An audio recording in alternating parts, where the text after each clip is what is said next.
Accidents de circulation, cas de maladie et autres, les hommes et femmes du service d'aide médicale urgente SAMU sont désormais là pour prodiguer les premiers soins.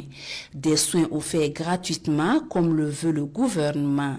Et l'opérationnalisation du SAMU vient concrétiser l'engagement du président du Faso à améliorer de façon significative et durable l'offre de soins au Burkina et renforcer aussi le dispositif de secours existant avec la mise en œuvre de moyens médicaux pour la gestion des urgences individuelles et collectives. C'est un peu comme l'hôpital qui se déplace vers le malade, vers le patient pour lui apporter les soins et services d'urgence et de réanimation et le transporter dans des conditions optimales vers les services de santé adéquats.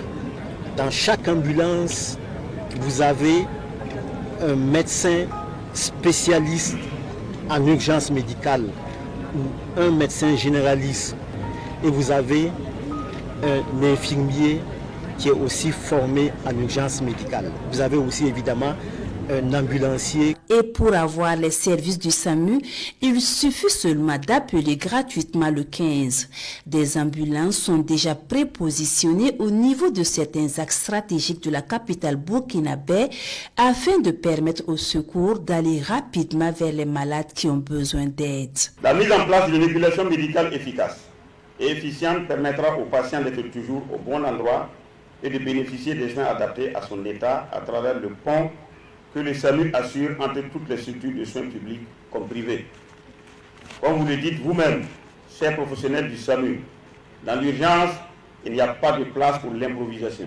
Et pour permettre à tous les Burkinabés d'avoir accès à des soins d'urgence préhospitaliers, Bobo Dioulasso devrait accueillir le SAMU au cours de cette année 2025 selon les instructions du Premier ministre.